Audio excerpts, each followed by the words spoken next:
नोंथांमोननि सेराव मोनसे गोदान खौरां लानानै फैलायबाय। सोलोंथाइ लानायाव दिनैसिमबो जुजिगासिनो रायजोनि माखासे फरायसाफोरा। सोलोंथाइ होसोनायाव दिनैसिमबो उन जानानै थायाखै, नाथाय सोलोंथाइ होसोनायाव दिनैसिमबो रायजोनि माखासेफोरा खैफोदजों जुजिनानै सोलोंथाइ लागासिनो दं। बे नुथायानो जाबाय आसाम अरुणाचल सीमानि साखाथियाव थानाय सनाइलिकु जेलेम ओनसोलनि गामिफोरनि उन्दै उन्दै फरायसाफोर। बे फरायसाफोरा नैबे दैमाखौ सानफ्रोमबो बारना फरायसालियाव थांनो गोनां जाबाय थायो। बे नुथाया दिनैनिल' नङा होननानै माखासे रायजो राजाफोरा फोरमायदों। बोसोर बोसोर जाबाय थायो होनना दिनैसिमबो मोजाङाव फैयाखै होननानै बुंथिदों।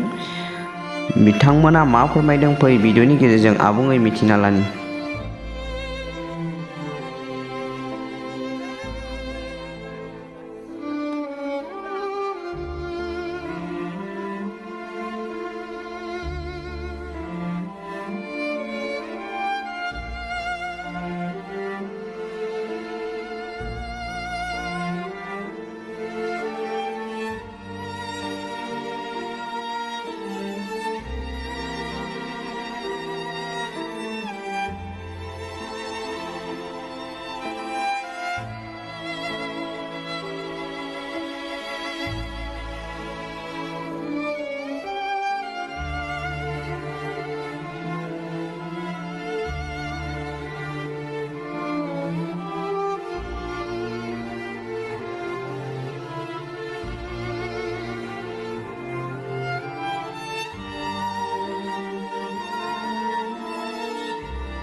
আমি যিটো এমই স্কুল কেমিজালেম এমই স্কুল, এই স্কুলখন একমাত্ৰ স্কুল এই প্ৰায় 15 কিলোমিটাৰ ৰেডিয়াছত।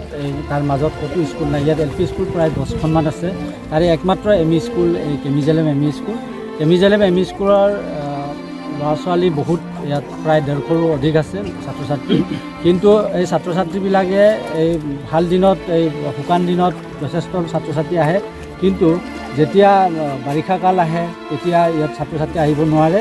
অলপ বৰষুণ দিলে নদীৰ পানী ভৰাৰ কাৰণে ল'ৰা ছোৱালী ছাত্ৰ ছাত্ৰী এই নদীটি বহুত ছাত্ৰ ছাত্ৰী পাৰ হৈ স্কুল যাবলগীয়া হোৱাৰ কাৰণে ল'ৰা ছোৱালীবিলাক যাব নোৱাৰে। আগতে আমি এই ক্ষেত্ৰত MSCক অলপ অনুৰোধ কৰিছিলোঁ, দৰখাস্ত কৰিছিলোঁ। তেতিয়া MSCয়ে আমাক নাও এখন দিছিলে যোৱা বছৰ, কিন্তু সেই নাওখন কিছুদিন চলাৰ পিছত নাইকিয়া হ'ল। সেই নাওখন দিওঁতে যথেষ্ট ছাত্ৰ ছাত্ৰী স্কুললৈ আহিছিলে, কিন্তু নাওখন যেতিয়াৰ পৰা নোহোৱা হ'ল, বেয়া হ'ল, তেতিয়াৰ পৰা কিন্তু ছাত্ৰ ছাত্ৰী স্কুললৈ অহাটো বহুত কম হৈ গৈছে। এতিয়া বৰষুণ দিলে বাৰিষা কালত আমাৰ ছাত্ৰ ছাত্ৰী প্ৰায় নাহে, এনেকুৱা অৱস্থা হৈছে। গতিকে এই নদীখনৰ ওপৰত চৰকাৰে মই ভাবোঁ ইয়াত কিবা এটা ব্যৱস্থা কৰি দিব লাগে। ছাত্ৰ ছাত্ৰী যাবলৈ বাঁহৰে হওক, কাঠৰে হওক বা পকা কৰিলেতো বহুত ভালেই হ'ব, কাৰণ এইখন স্কুলৰ প্ৰায় আমাৰ নদীখন পাৰ হৈ আহে কেমিৰ পৰা, ঐৰামঘাটৰ পৰা, অঞ্চলঘাটৰ পৰা আৰু এইফালে জামপানীৰ পৰা ছাত্ৰ ছাত্ৰী আহে। গতিকে সেই গোটেই ছাত্ৰ ছাত্ৰীবিলাকে এই নদীখনৰ কাৰণে আমাৰ স্কুললৈ অহাত যথেষ্ট অসুবিধা হয়। গতিকে মই চৰকাৰক এতিয়াও অনুৰোধ কৰিম যে যদি ইয়াত দলং বা কিবা এটা ব্যৱস্থা কৰি দিয়া হয়, তেতিয়াহ'লে আমাৰ স্কুলৰ ছাত্ৰ ছাত্ৰীৰ সংখ্যা যথেষ্ট বাঢ়িব আৰু ছাত্ৰ ছাত্ৰীবিলাকে স্কুলৰ এটেণ্ডেঞ্চ দি শিক্ষা গ্ৰহণ কৰিব পাৰিব।